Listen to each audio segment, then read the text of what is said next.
İslam'da her şeyden evvel uşaq bir əmanətdir. Həddi buluq yaşına qədər uşağa dində məcburiyyət zaten qadağandır.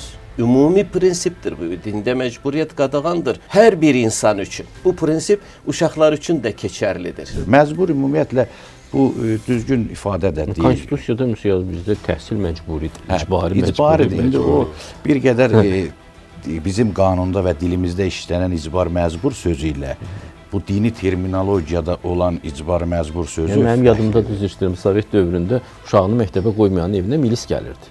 Təbii ki, təhsil icbaridir o baxım, ancaq icbarın da növləri var. Bir var döyə-döyə, işgəncə verə-verə, nə bilim qanundan kənar hərəkətlərlə. Bir də var ki, məcbur etməyin də yolları var. Tutaq ki, onlar da fərqlidir. Dini məcburiyyət yoxdur, ancaq dini tərbiyə vardır. Resulullah Aleyhisselam'ın həyatında dini tərbiyə ancaq uşağa nümunə olmaqla davam etmişdir. Bəzi ayinlər və bəzi din adına çıxılmış məsələlər var ki, onların heç dinin mahiyyətinə dəxli yoxdur. Həmin proseslərdə hətta çox təəssüflər olsun ki, xarici təsirlərin də burada rolu müxtəlif vaxtlarda təzahür eləyir. Həmin o ayinlərdə və yaxud da ibadət, itayət, mövlud, matəm adı qoyulmuş mərasimlərdə sırf uşaqlardan bir şüar kimi, bir alət kimi istifadə olunur. Onlar aparılır həmin ibadət ocaqlarına, ziyarət yerlərinə və s. yerlərə önə buraxılır.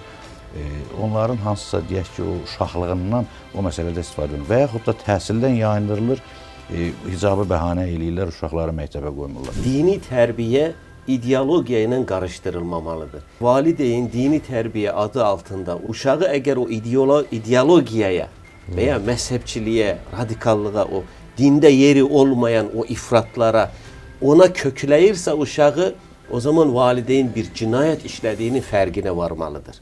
Çünki o öyrətdiyi o ideologiya dinin özü deyil.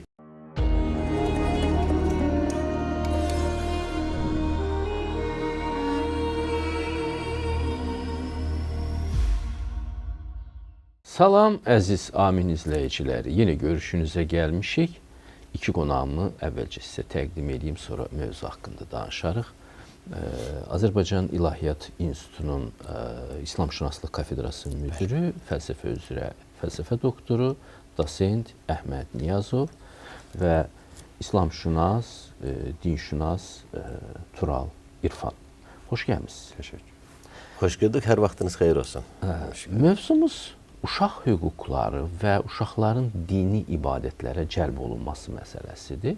Bilirsiniz, yaxında bu Milli Məclisdə müzakirə olunurdu qanun, uşaq hüquqları haqqında qanun müzakirə olunurdu və bu cəmiyyətdə bir daha bu mövzunu aktual elədi ki, uşaqların dini ibadətə cəlb olunmasının normativləri nədir?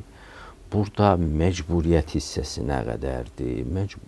Könüllülük prinsipi nədir? Bir aydınlanmaya ehtiyacımız var. Sizcə, Əhməd müəllim, bu işin problemli və narahatlıq doğuran cəmaət üçün tərəfləri nədir bizi? Hər şeydən əvvəl mən belə ifadə edim ki, ümumiyyətlə dini düşüncəmizdə uşaq Allahın yaratdığı bir əmanətdir. Hətta bu əmanət baxımından İslam alimləri mövzuya o qədər dərin və maraqlı yanaşıblar ki, onların bizə demək ötürdükləri bir cümlə sanki bizim hal-hazırdakı mövzumuzu bütöv aydınlaşdıracaq. Müraciət pedaqoqlara və valideynlərədir. Müraciət belədir. Uşaqlar Allahın yaratdığı çinarlıq, qocaman potensiallardır. Onları kol-kosa çevirmə haqqınız yoxdur. Bu dərəcədə aktualdır mövzu. Çünki söhbət insandan gedir. Yəni, gələcəyin insanından gedir. Bu baxımdan məsələ önəmlidir və İslamda da, məsələn, söhbətimizin gələcək dəqiqələrində bəlkə şaxələnəcək, İslam da demək, elmlə paralellik təşkil edən, mən deyirdim ki, yeganə dindir İslam. Ona görə də mən Peyğəmbər sallallahu aleyhi və səlləmin uşaqlarla necə ünsiyyət qurmaq lazımdır. Hədisləri bir nəzərdən keçirdim və bugünkü müasir elmi, psixoloji nəticələrlə, analizlərlə nəzərdən keçirdim.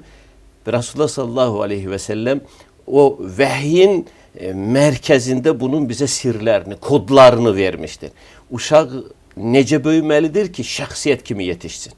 Siz birbaşa məsələ ürəyinə toxundunuz. Buyurun, açın. Bəli. İslamda hər şeydən əvvəl uşaq bir əmanətdir.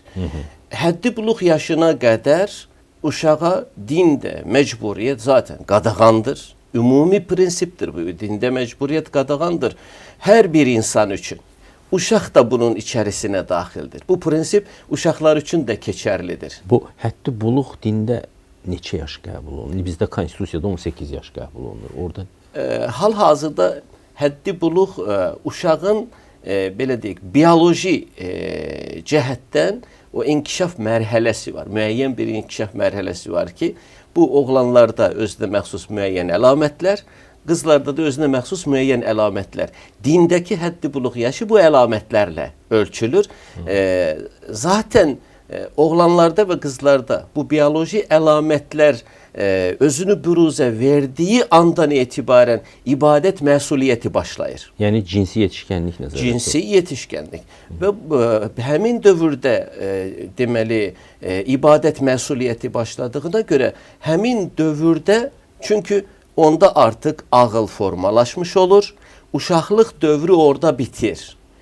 Uşaqlıq dövrü orada bitir və ondan əvvəlki dövrə aid bir dövrü biz hal-hazırda uşaqlıq dövrü olaraq danışacağıq.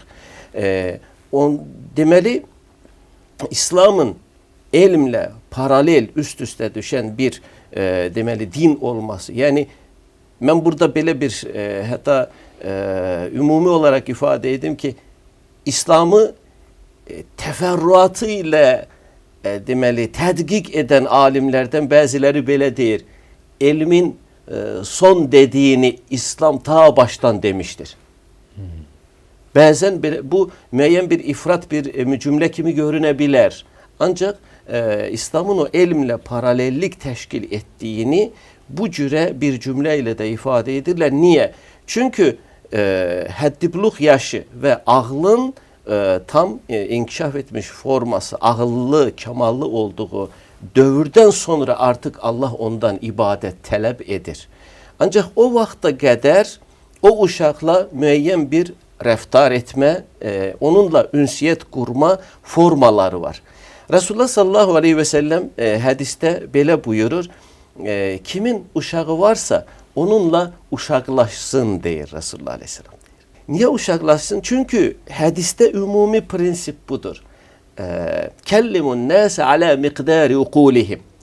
Dinin təbliğ prinsiplərindən həm də belə bir forması var ki, insanlara onların anlayacağı səviyyədə danışın. Təsirli olmaq lazım. Bəli, onların anlayacağı forma. Eləsə uşaqla da, əgər siz uşağa nəsə vermək istəyirsinizsə, onunla uşaqlaşın, deyir Resulullah sallallahu aleyhi ve sellem. Özünün də həyatında uşaqlarla dostluqları olmuşdur, onlarla ünsiyyətləri olmuşdur. Biz bunlara baxırıq, məsələn, bir hədisi deyim ki, Resulullah sallallahu aleyhi ve sellem uşaqlar üçün necə ünsiyyət quracağıq və ona biz dini deməli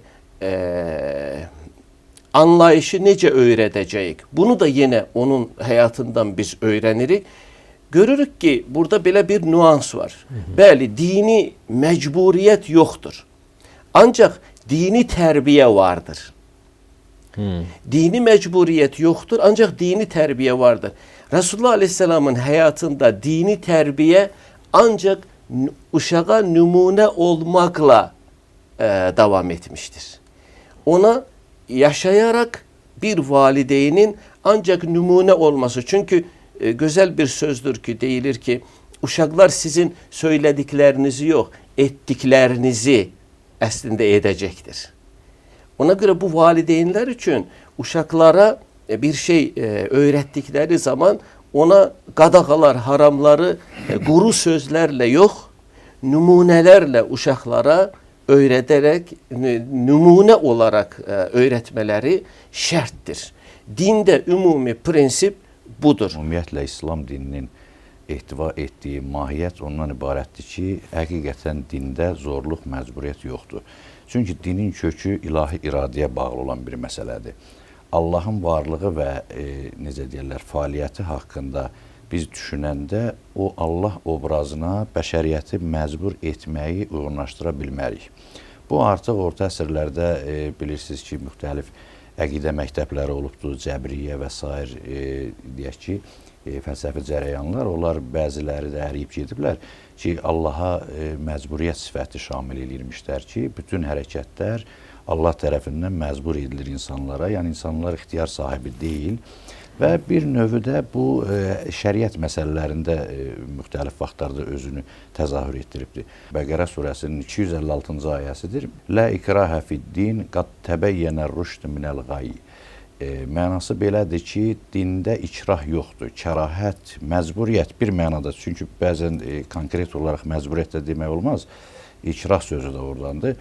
Kərahət yoxdur və sonra davamında da deyir ki, rüşd yolu, həqiqət və zəlalət də aydın oldu. Yəni, hər şey müəyyənləşdi. Bəqərə surəsi Mədinə surələrindəndir.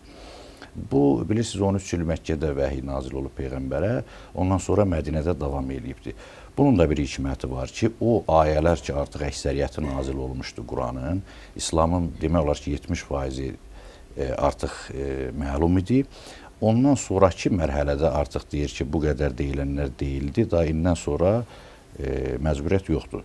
Bu ayənin səbəbi nüzulu var, yəni nə üçün ayələr nazil olur? Bunlara şəni nüzul deyirlər təfsir elmində. Bunu bir çox müfəssirlər müxtəlif təfsirlər veriblər, ancaq mən bu təfsirlərin arasında əsasən ağla və elmə üstünlük verənləri həmişə seçirəm. Bu da eyni zamanda Zəməxşəri, Carullah Zəməxşəri böyük orta əsr filosof olubdur, Mütəzilə əqidəsinə mənsubdur. Bugün İslam aləmində məşhur olan iki məzhəbin hər ikisi də üləmaları həmin təfsirdən istifadə edirlər. Bəlkə də deyərdim ki, ona möhtaçdılar, çünki qrammatika elmini də müfəssəl şəkildə bilib və eyni zamanda Quranın 7 qirayət 14 rəvayəti üzrə də şərhlər veribdir. Bilirik ki, Quran-ı Kərim bir neçə qirayət üzrə oxunur. O təfsirində qeyd eləyir ki, Həzrət Peyğəmbər Mədinə dövründə bu ayə ona görə nazil oldu ki, Peyğəmbərə bir çox müsəlmanlar övladlarını Mədinədə yaşayan Yəhudi və Xristiyanların himayəsinə vermişdilər, tərbiyəsinə vermişdilər. Çünki onların kitabı vardı, din mədəniyyəti vardı, amma İslam hələ yeni nazil olurdu. Axı, din də mədəniyyətin bir tərkib hissəsidir. Bu baxımdan buna Peyğəmbər izin vermişdi və sonra onlar gəldilər Peyğəmbərə narazılıq elədilər ki, bizim uşaqlarımız artıq dini də dəyişir. Və burada bu ayə nazil oldu ki, lə ikrahə fid-din. Dində heç bir zorlama yoxdur, dəyişir, dəyişsin. Yəni, zor etmək olmaz. İndi bir çox hədisləri gətirib Qurana zid qoymaq, bu bilirik ki, ümumiyyətlə İslamın meyarı var, ölçüsü var. Quranda da Allah buyurur ki, mən Quran indirdim, bir də mizan indirdim. Söhbət yox, hikmətdən də söhbət gedir ki, bu hikmət mövzusuna toxunulmur, bir də mizana toxunulur ki, gəlin görək bu mizan nədir? Çox təəssüf ki, bu xurafat motivli kitablarda yazır ki, mizan alma çəkən tərəzi idi, Davuda indirilmişdi. Bu gülüncdür. Allah mizan indirdi. Mizan, tərəzi Quranda bir neçə yerdə işlənir. Meyar, fəlsəfə, ağıl, şuur, ədalət. Bunun işlənilməsi mexanizmi. Meyar, ağıl, düşünək görək, axı bu necə ola bilər ki, minlərlə hədis Qurana zidd olsun. Quranın özünün Quranla təfsiri var. Ola bilər bir ayət tam anlaşılmasın, digər ayələrdə həmin ayənin şərhi var.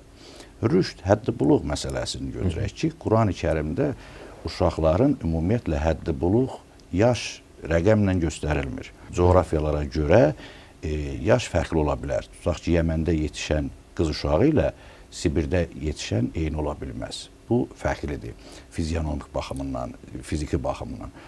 Və eyni zamanda əqli kamillikdən söhbət gedir. Nisa surəsinin 6-cı ayəsində yetim malı ilə bağlı bir müqəddərat var. Orada qeyd edir ki, yetim uşaqların, əsasən qız uşaqlarından söhbət gedir. Yəni, sonradan onların mallarını özlərinə rüşd sözü işlənir orada. Ki o həddə çatdıqdan sonra qaytarasınız ki, başqaları onların əlindən alıb bunu mənimsəməsinlər. Bu o deməkdir ki, indiki dillə desək, asan başa düşülsün. Bir şəxs məhkəmədə özünü müdafiə eləyib, varını, mirasını əlindən almış adamdan geri qaytaracaq iqtidardadırsa, artıq o rəşid həddinə çatıbdır.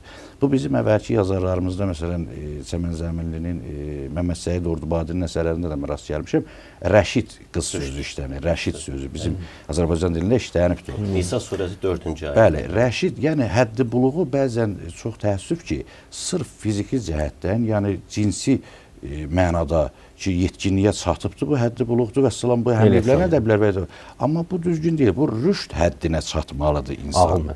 Ağıl məsələsidir. Çox üzr istəyirəm. Bugünkü cəmiyyətimizin də aktual bir problemlərinə həmin ayə bir aydınlıq gətirir. Müşkülüm, həmin ayədə, 4-cü ayədə və bitəlul yətəmə, o atalarından malı qalmış o yetim uşaqları ki böyütdünüz, onları bir imtihan edin.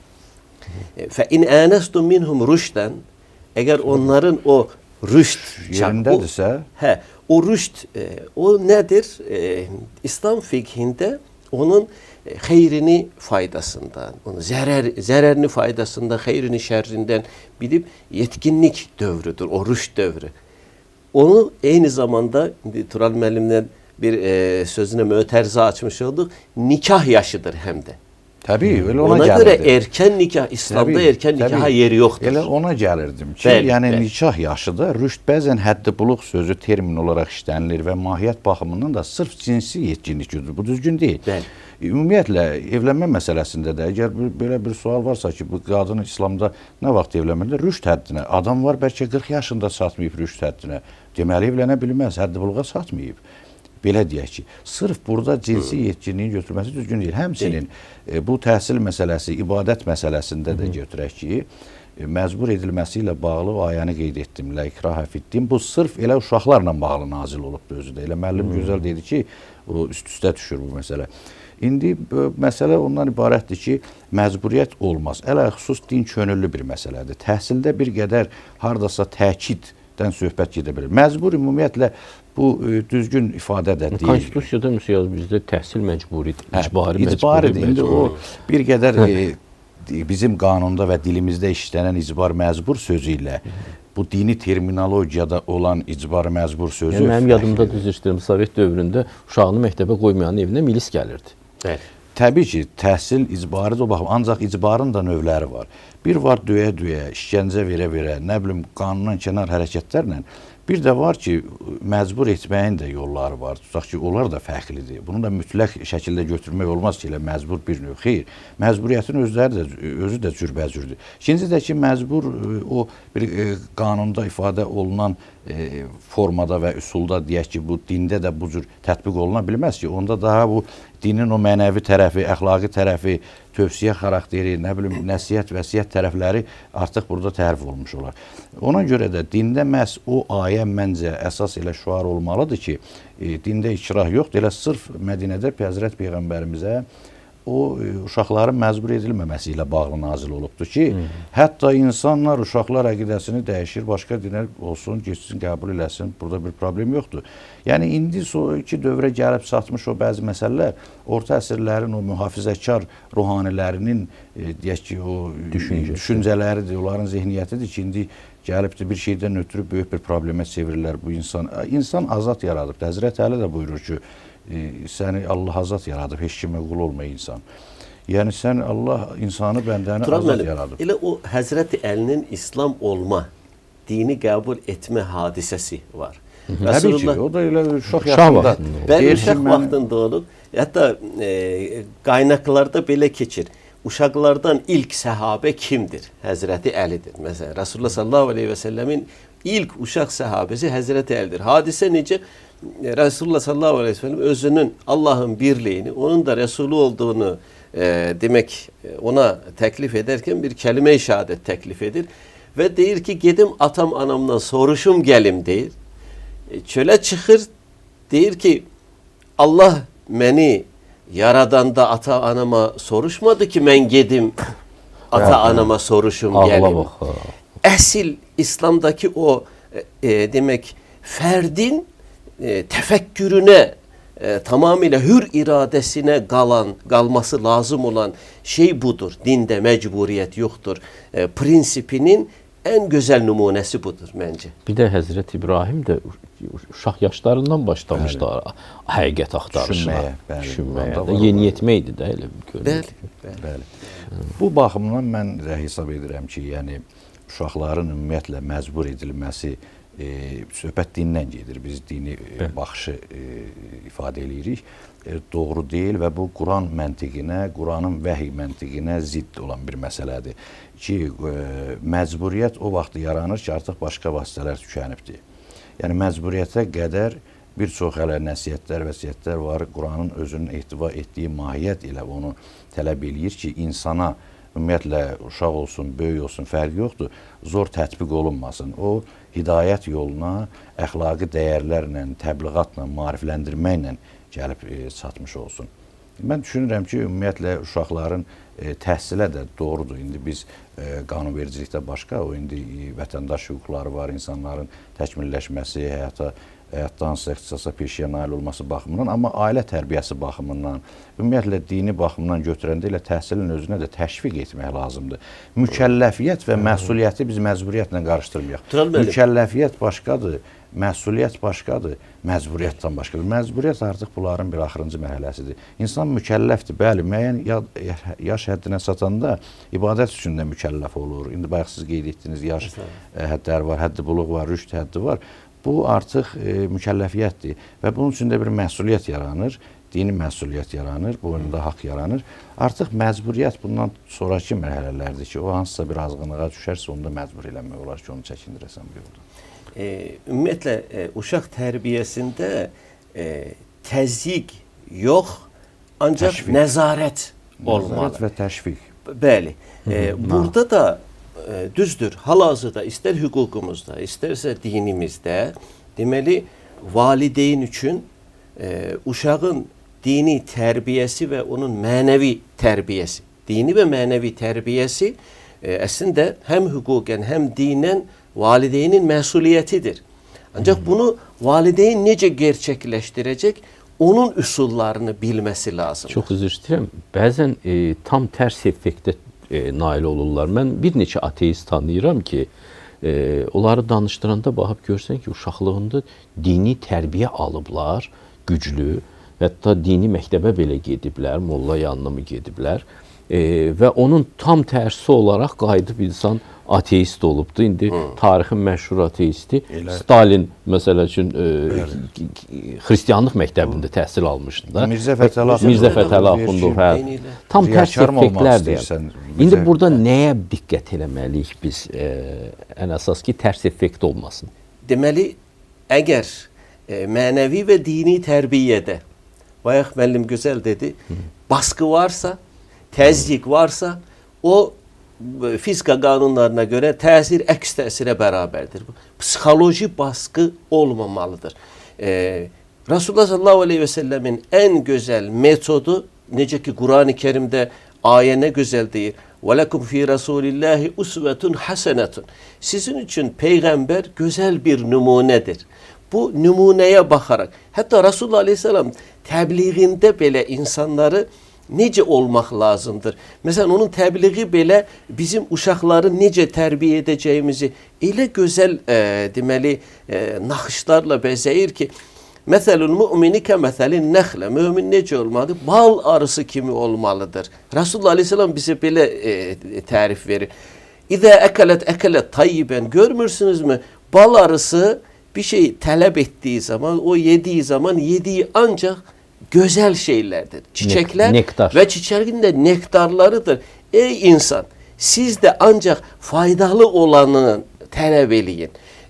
Xeyri olacaq şeylərin ardına düşün. Bir də çiçəyi də zədələmir. O da var sonunda. O arkasından və izə vadaat tayyibən, onun bal arısının istehsal etdiyi şey də dünyanın ən qiymətli şeyidir. Ona biz bal deyirik. Hamının arzusunda olduğu qida məhsuludur.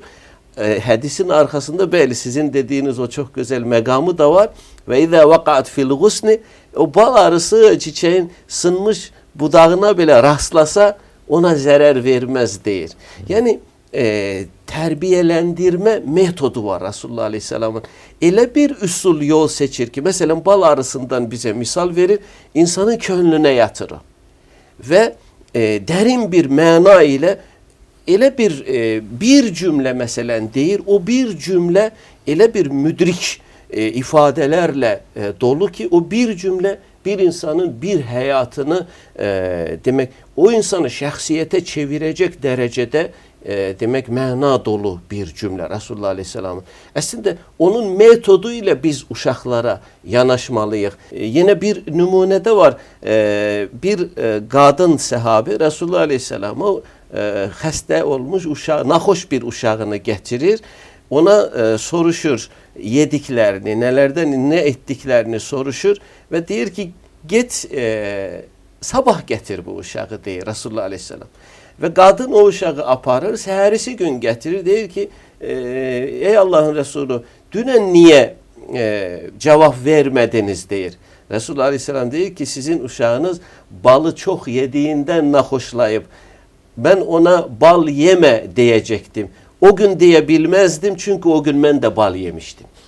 Bu derecede bəli uşaqlara yani özünün etmediği bir şeyi uşaqlara tapşırmır. Uşaqların hissiyatı var da yani hiss eləyirlər intuitiv olarak ki bu adam özü yeyib deməli deyir. Ve buna Kur'an parmak basır deyir ki lime tekulune ma la tef'alun. Etmediklerinizi niye deyirsiniz veya ettiklerinizi niye farklı danışırsınız? Ona göre de demek insan numune olmalı, vereceği şeyleri insan için təqdim edeceklerini evvel özü yaşamalı, yaşadığını nümayiş ettirmelidir ki karşısındaki şəxsiyyət o normlara göre kodlansın ki o şəxsiyyət kimi yetişsin. Amma biz Tural Qurandan görürük ki, hətta peyğəmbər belə olsa, onun uşaqları tərbiyədən yan keçə bilir. Məsələn, Nuh peyğəmbərin oğlu Kənan söhbətini bilirik. Sonra Yaqub peyğəmbərin uşaqlarının bir xeyli qismi qardaşlarını quyuya salacaq qədər yaramaz oldular. Peyğəmbər ailəsində tərbiyə görmüşlər. Yəni burada insanın iradə azadlığı hər halda aşkarlanır da. Tamamilə doğrudur. Burada iki istiqamət var. Bəziləri bunu qəza və qədər təqdir anlayışına bağlayırlar ki, məsələ bir qədər də əvvələ geçsək dini inanca görə Adəm peyğəmbərin şeytan tərəfindən azdırılıb cənnətdən çıxması məsələsi ki, burada bu ilahi bir təqdir idi və yaxud da ki, insan öz iradəsindən mi bu günaha yol verdi? Burada müxtəlif təzadlar var. Təbii ki, bu dində də etiqadi məzhəblər var, fiqhi məzhəblər olduğu kimi cərəyanlar, məktəblər deyək bir qədər də buna bəlkə də kəlam məktəblər orta əsrlərdə formalaşmış, Maturidi, Əşəri, Mötəzilə və s. Bu əqidə fərqlərində müxtəlifləri var ki, Cəbriyyə dediyimiz bəziləri hesab edir ki, ancaq Allahın yazdığı ssenari əsasında bəşəriyyət hərəkət edir və bəziləri də tamamilə azad düşüncənin tərəfdarıdırlar ki, Allah yaradıb və ixtiyarına buraxıbdır insanları və yaxud da digər varlıqları ki, özləri istədikləri kimi hərəkət eləsinlər və yaxud da orta bir yol var ki, bu əsasən Əşəri Maturidi əqidələrindədir ki, müəyyən qədər məcburiyyətə də yer verir, müəyyən qədər insan iradəsinin azadlığına da hüquq verir. Bax, bu məsələlər də gəlir, ora dayanır ki, peyğəmbərlərin övladlarının da azğın yola düşmə məsələləri var ki, bax, bunlar da bir qədər, təbii ki, bu əgər ilahi yazı olsaydı, onda məsuliyyət olmamalı idi və yaxud da ki, Allahın ədalətinə xələl gətirərdi ki, insan məcbur olunubsa, əvvəldən bu halına yazılıbsa ki, bu səhv yola getməlidir. İmtahanın mənası olmaz. İmtahanın mənası olmaz, ancaq tamamilə ixtiyar da vermək, bu da düzgün deyil ki, yəni uzlaşmır ki, insan tam öz başınadır və yaxud da ki, ixtiyar sahibidir. Hardasa ilahi təqdir yazı mövcuddur, müxtəlif məhdudiyyətlərlə. Ancaq əsas iradəyə, demək olar ki, 30% təqdirdir, 70% insanın öz iradəsi və ixtiyarına buraxılıb bu məsələlər. Peyğəmbərlərin övladlarının azğın yollara düşməsi də məhz bax bu əməl ikinci bir tərəfdən də ki, bir nümunə bəşəriyyət üçün ki, yəni Peyğəmbərin övladı da səhv yola gedə bilər. Bu da aza bilər. Peyğəmbərin övladı da ölə bilər, məsələn. Sığortalanmış deyil. Sığortalanmış deyil. Həmçinin bir azğın bir şəxsin övladı da deyək ki, gəlib bir əməli salih insan ola bilər. Bir də burada o Peyğəmbər övladlarından misal verirkən müəllimin dediyi kimi iradənin azadlığını elə Peyğəmbərin ailəsində nümayiş etdirilmiş. Təbii ki, Peyğəmbərin ailəsində Məcburiyyət olmayıb. Bəli, məcburiyyət olmadığını. Məcburiyyət yoxdur. Təbii ki, bu Quran mətnlərində, ayələrində də, surələrində də var ki, Nuh Peyğəmbərin övladı, Lut Peyğəmbərin həyat yoldaşı olsun və yaxud elə öz Həzrət Peyğəmbər Məhəmməd əleyhissalamın öz necə deyərlər, yaxınları arasında da olubdur bu cür yolunu azmış insanlar. Yəni bu da təbii həyatın bir Quranda buna indi sünnətullahdır da bu, yəni Allahın təbiətin, kainatın bir yaradılış mexanizmi və o idarə üsulu. Bu təbii ki, ilahi bir təqdirdir. Yəni bu dəyişmir. Tutaq ki, buludlar, kainat, ay, ulduz necə döyülür. Bu bir nizamdır ki, Allah yaradıbdır. Bu dəyişə bilməz. Ancaq ki, dəyişən tərəflər var ki, ixtiyara buraxılıbdır. İnsanın öz iradəsi əsas rol oynayır və o iradənin nəticəsində də ki, onun boynuna məsuliyyət qoyulur. Həm bu dünyada məsuliyyət qoyulur ki, bu ibadətdən, itaətdən, indi bu İslam hüququnda müəyyən əsaslar var ki, müsəlman, iman gətirən insan, inanan insan ümumiyyətlə onlara tabi olmalıdır, əməl etməlidir. İkinci bir tərəfdən də axirət məsuliyyəti ki, o dünyada da insanın hesab verməsi, bu da onun bir mənəvi cəhətdən özünə hesabatlığı tərənnüm edir ki, ola bilər insan zahirdə müxtəlif məsuliyyət hiss eləsin, qorxsun, çəkilsin, nələrdənsə etməsin, amma daxilində o xəbis olsun, onun mənəviyyatı məhv olmuş olsun.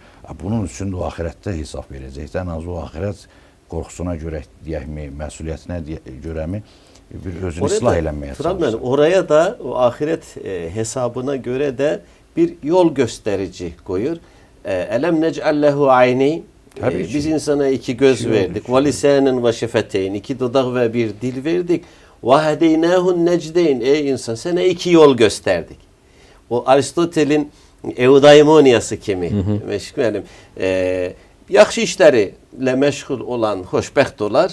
Pis işləri də hamısı məlumdur. Onun arxasınca gedən də ondan bir xeyir tapmaz. Bu meyarda Kur'an-ı Kerim'de insana o iki yolu gösterir. وَهَدَيْنَهُ النَّجْدَيْنِ İki yolu gösterdik. Bu iki yoldan biri müəllim güzel ifade etti, sünnetullah'tır.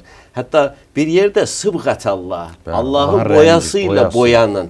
Çünkü bu yaxşı əməllər, yaxşılıklar ki biz dinde onu terminleştirmişik, fəzilətlər deyirik. Bir tərəfdə fəzilətlər var, bir tərəfdə də rəzilətlər var. Din belə deyil. Sən fəzilətlərin arxasınca get ki, həm fəzilətlilərdən olasan, həm də onun bir də axir ölümdən sonraki həyat tərəfi var. O birisi rəzilətlər. Bu rəzilətlərin arxasınca gedəndən kim fayda tapıb ki, sən fayda. Ona görə Kur'an özü yol gösterici bakımından bir hidayet rehberi olmalı. İnsana yol gösterir. Elə bu söhbətimizin əvvəlində dedim ki, elmlə üst-üstə düşən yegane din İslam'dır ki, mesela Aristotel'in eramızdan evvel o düşüncesinin en kamil formasıdır bu. Biz nə fikrə gəldik? Uşaqlar ibadət yerlərinə gəlib orada görünə bilərlərmi? Ya qanuna görə bu ziddir. Uşaqlar ataları ilə, anaları ilə bayram namazlarına gələ bilərlərmi? Hər halda bu ailədə bir tutalım ki, əgər birində dini tərbiyə görülürsə, onlar üçün bu vacibdir.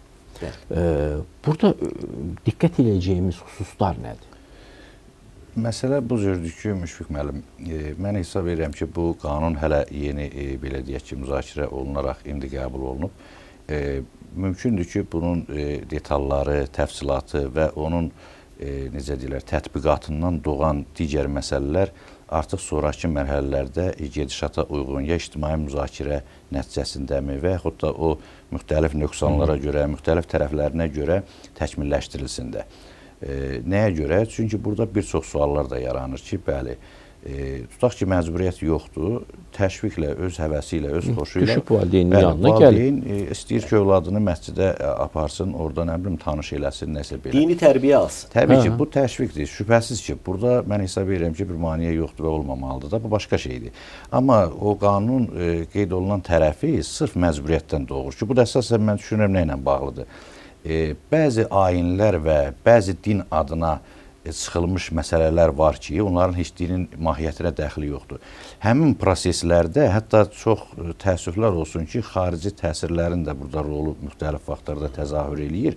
Hətta siyasi təsirlər nəticəsində meydana çıxmış hadisələr olur ki, həmin o ayinlərdə və yaxud da ibadət, itayət, mövlud, matəm adı qoyulmuş mərasimlərdə sırf uşaqlardan bir şüar kimi, bir alət kimi istifadə olunur.